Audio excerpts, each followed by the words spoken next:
Here's what's coming up tonight. I think we'll be doing a great favor to our future generations by feeding them healthier options.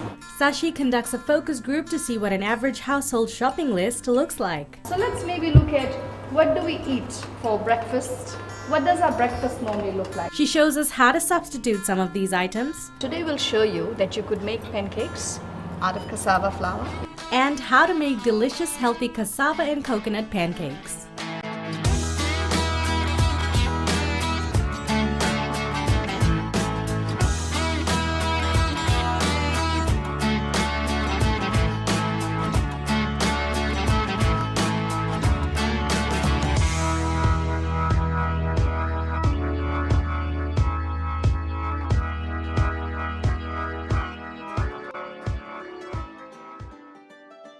The Foundation for Rural Integrated Enterprises and Development, or FRIEND Fiji as it is commonly known, is a homegrown community development non-governmental organization based in Lautoka on the west coast of Fiji's main island, Viti Levu.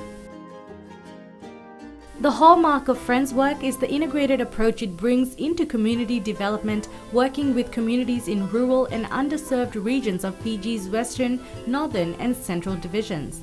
This encompasses formal and non-formal settlements, and they ensure inclusion of the marginalized members of the community, including those living with disabilities, widows, single parents, orphans, and former prisoners. Through its integrated social, health, and economic interventions, FRIEND empowers communities through knowledge, skills, and resources to improve their lives and break out of poverty.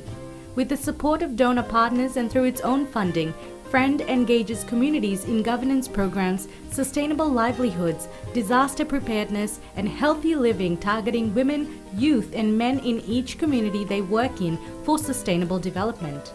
The times are difficult, but we all still have to eat and we still have to make our shopping list. So each week, how much money do we need to be able to buy food for our families? Anguished about the depressing state of poverty in rural communities in Fiji and what she strongly felt was resource wastage, journalist turned community development worker Sashi Kiran registered FRIEND as a charitable organization in December of 2001.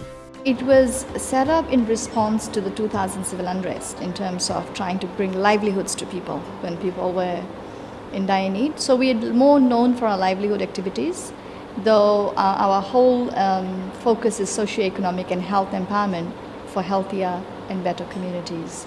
So that means we do a whole range of income generation, we are working with people to empower them, we do a lot of disaster response, as well as trying to ensure that people are healthier, and our focus on that is NCDs, the non-communicable diseases. In 2002, FRIEND started a SAFE scheme in 10 communities in Ba. Around the same time, a partnership was developed with the Senior Citizen Centre in Ba for the startup of an income generation project, Tamarind Chutney. The chutney was officially launched on International Women's Day the following year, along with chili chutney, created to help fund FRIEND's projects. The products are both still available and sold under the FRIEND Fiji Style brand today, forming part of FRIEND's Sustainable Livelihoods program. Fast forward to last year when we had filmed this episode with FRIEND, Fiji had been experiencing the first wave of the COVID pandemic. Well, Lautoka was the first city to go into lockdown, and we were in the city. We were actually in the lockdown area. So within days we realized that a lot of people who were on casual employment, people who live day to day, did not have food. So within a week we were actually going into communities and providing food rations. Community members who did not have NCD medications because they could not go to a hospital, there's a COVID active hospital, working with doctors, we were providing the NCD medications. And since then, with the massive unemployment in Nandi, we have now our COVID response center in Nandi. So between Lautoka and Nandi, we run 2 food banks where people, if they don't have food, we are providing them food rations. Seedlings to make sure these are long-term seedlings, perennial crops, which can ensure food security in the long run. And we're also providing livelihood training, or creating opportunities for people to reskill themselves as they have lost their jobs, to be able to look at other livelihood options, because we don't know how long this crisis may be. So those have been the key focus. We are also working with the NCD patients who are unable to afford medication to be able to support them with NCD management at the moment. We have had this over dependence on processed foods, and we are finding even if we're talking to people in the rural areas and who have abundance of food, there's generally a sense of lack of food if they're not able to provide the families with processed foods or the supermarket foods. You know, the usual rice, flour, sugar. And we see that both urban, peri-urban and rural areas, when we're working with them, there's a general, oh my God, we don't have food to feed our family. Even though the country is, a very abundant country and we are able to grow food quite readily. And that has to shift. Also, I think the crisis hasn't really hit us that it's not going to be over anytime soon, and we need to be thinking about food security. What are we going to feed our children 6 months down the line, 4 months down the line, 8 months down the line? And what does it mean? Our forefathers had much less money than we probably earned now, and much less options in supermarkets. They still fed us, and we grew up to be pretty decent, healthy human beings. Whereas currently, even before COVID, our children, we had 80% of malnutrition or anemia cases in the kids below the age of 2. And 50% of kids below the age of 5 are anemic. We have huge NCD crisis. And that is also to do with processed foods. And when in 80s, when the first step survey was done, it said the indigenous Fijians did not have diabetes. So I think our forefathers always had the solution, and maybe this is the time to pause and look back and look at what food we grew, what food we ate, what is in abundance, how can we still feed our children and not think that we don't have food. For example, lumi. A plate of lumi is $2 or $3 in the market. You can make a couple of lumi cakes out of it, feed a decent number of children out of it. So food is available and food is around us. We're turning much more to canned foods and tin fish. A small tin fish is costing us almost $4, whereas a string of fish, if you smoked it, or if you boil it and shrink it and dry it and keep it in little packets, those are the things that we can feed our family, which is healthier. It's not processed. It's not full of a lot of salt and oil and things. And there is a lot of seafood available. There is kai koso, sidi, kuita, octopus and things that we don't see in the mainstream market. But it's there. And so when we say that we can't feed our children, I think we need to look at much more of our surroundings and look at how did we feed our children before. Cassava yada, cassava porridge, pumpkin porridge, things that were readily available. We were making a whole range of that without the use of oil or sugar or all these things that are pretty harmful, but we are having to dig up money for these sorts of things. We have communities living by the sea and being able to make sea salt instead of buying sea salt, but that could also become a commodity if you're able to make it. There's a market for sea salt. There is a market for lumi, so if you're collecting and able to sun dry it and it's easy to carry, it's something that can be sold. We are buying jams. When we are an abundance of fruit country, we can make our own jams. We can make our own peanut butter.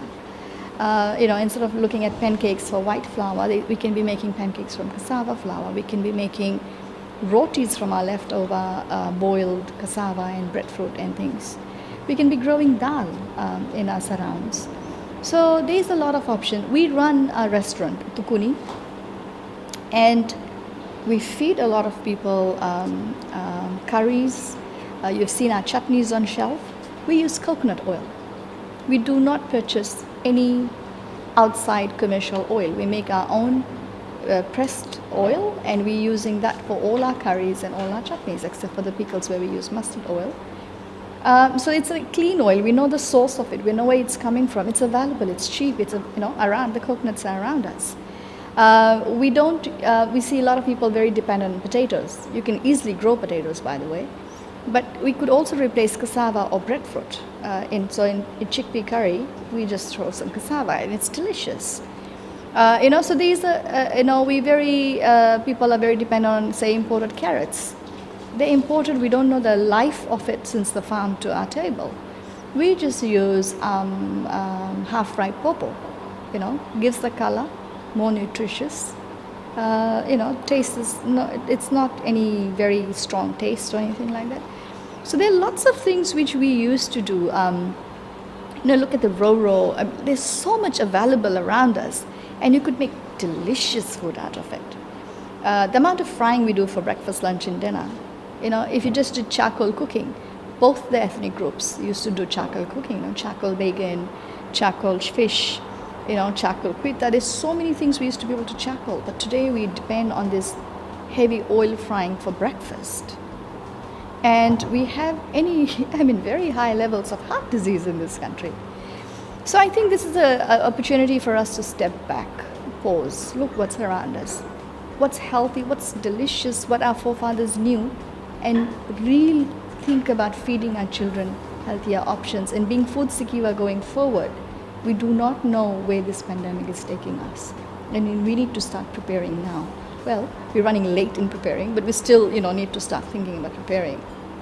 Coming up, Sashi heads a focus group to find out what the average grocery shopping list for their families look like. When we're looking at these $150, what are we purchasing? What does our grocery look like?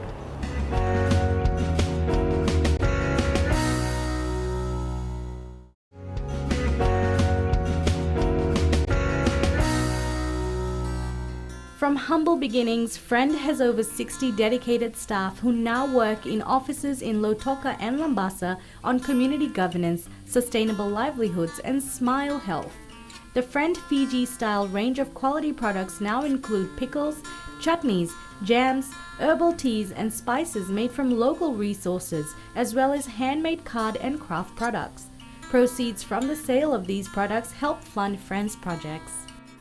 Part of their post-COVID work has seen 15,000 food packs distributed, infant formula given, and livelihood funds for single mothers, a focus on NCD awareness and medication, charcoal and soap making training programs, skills and life skills workshops, backyard gardening tips, as well as organic gardening workshops and helping communities rethink current skills and resources for sustainability during this pandemic. Most people are thinking, oh my God, I need money. And yes, we do need money. But large numbers of people, when we say, okay, what do you spend on? It's a very interesting list. And a lot of that list could be probably replaced. We'll show you how to do pancakes using cassava flour and things. Roti, if you don't have white flour, you could simply be making roti out of root crop flour. Jams, honey, peanut butter, we can make it at home. Tea. So rosella, you could make jams out of it, but if you sun dry it and keep it, and you can dilute it and keep it in the fridge, and that's your base for your cordial if you can't afford fruits. Let's look at what other things we can chuck off that list that's available around us, that we can feed our families, but we could probably also barter, and we could also sell and evolve a new culture of a new sort of commodities out there, which will help earn an income for the farmers who are growing this. But it'll also really, I think we'll be doing a great favor to our future generations by feeding them healthy options.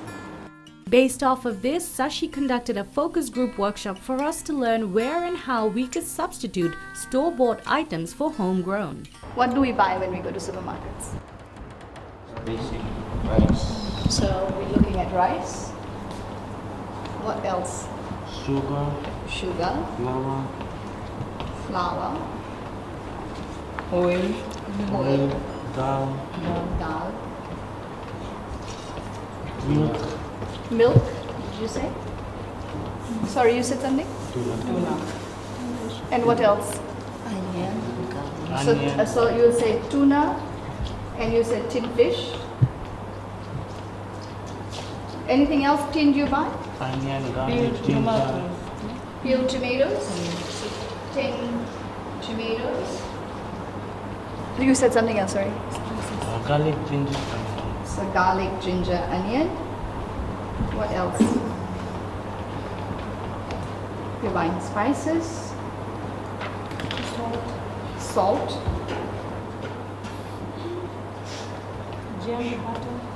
Jam, butter. Sugar, tea.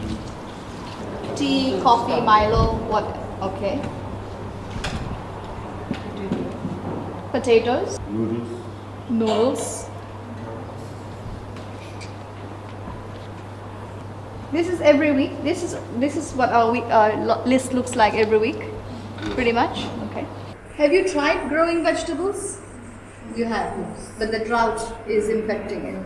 So what sort of vegetables were you planting? Cabbage. Cabbage. And then you have to regrow it. Are you growing any sage or any of the longer term crops? No.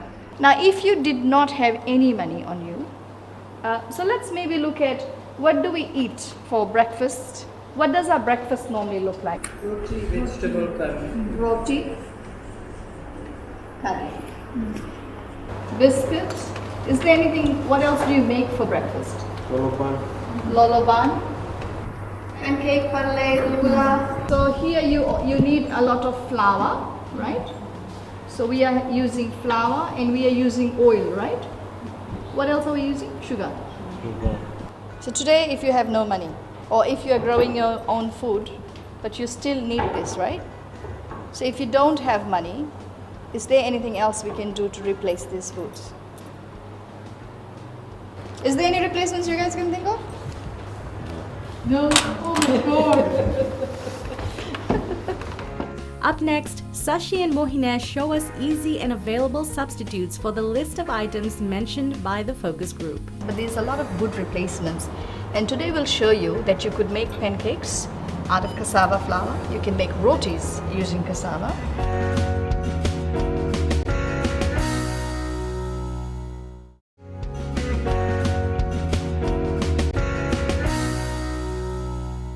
So you'll see many a times families feel that unless they have this, they cannot feed their families, but there's a lot of good replacements. And today we'll show you that you could make pancakes out of cassava flour. You can make rotis using cassava, and that could be your breakfast. And we don't necessarily need so much flour and so much oil and so much frying. We'll also show you jam. Everybody knows how to make their own jam. We don't have to buy jams. Honey, whoever is able to grow it. You can grow it, make your own peanut butter. So from peanuts from town, you could basically make small plots of garden and be making your own peanut butter. We'll also show you the different flours we have. The coconut that we throw away after taking out the lolo to our pigs, that is coconut flour. You could either use it, without powdering it, or you could, just mixing it with your rotis and your pancakes, or you can powder it as a coconut flour, and we'll show you that as well. Various types of teas, herbal teas, cordials. So let's have a look. Let's make some pancakes and some rotis first. That could be a quick replacement for some of the things that we need to buy from supermarket. So the process of making cassava flour is very, very simple. We'll go through the process later on, but this is cassava flour that has been made at home. So a cup of that in a bowl. We'll add in a bit of coconut flour as well. That's been, so this is the dried coconut, and this is what it looks like when it's blended together. So this is your throwaway. After you take out the lolo and you throw this away to your pigs, this can actually be used for, it's tasty and it's great fiber. It gives it a nice coconutty flavor as well. So mix that in together. We'll be putting in 1 egg.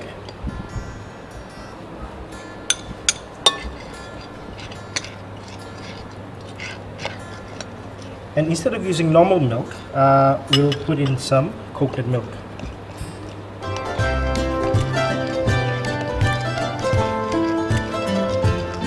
That's it. Yep. So that's your batter for your cassava pancake.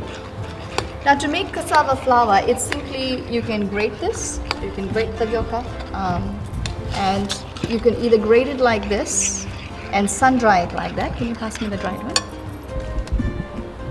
Yeah. So once you've simply grated your tapioca, put it in the sun. There's nothing more to it, just putting it in the sun. And this is your dried cassava. Now you can make this into porridge easily by just boiling it and thickening it. Or you can powder it. Can you pass me the powder? And that's what Mohinesh has been using. So you can simply put in your blender and you blend it. So that's your cassava flour. There's nothing more to it. and that's what he's using to make pancakes. And all of us have cassava. We can grate, we can make yava. This is also beautiful to make into, steamed. You can simply steam this with mix of coconut lolo and a bit of coconut flour, and that makes perfect breakfast. No need for sugar, no need for anything else. Simple, straightforward. Now some people do like to grate it and then squeeze it, and then that's the starch, and that's something you can dry and use it to thicken your soups instead of buying corn flour. So we have everything at home, and now Munish will show you how he makes his pancakes. Thank you. So move over to the stove, and we'll show you how the pancakes are made. And while he's doing that, any boiled kakanandina left over can be blended and be made into rotis, and we'll show you that as well when we go to the stove. So we grease the griddle with a bit of coconut oil. This is VCO. So when the griddle heats up, we'll take a ladle full of the batter and just pour it over the ladle gently, and we just spread it out.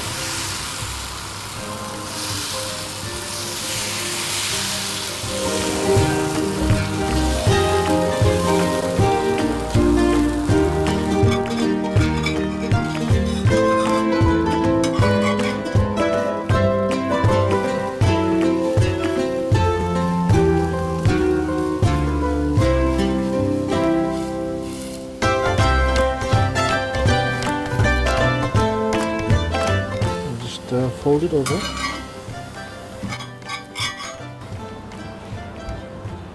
and that's our cassava pancake. Wow, that's simple. Yeah, very simple. Instead of butter for better, this is better for Better Fiji.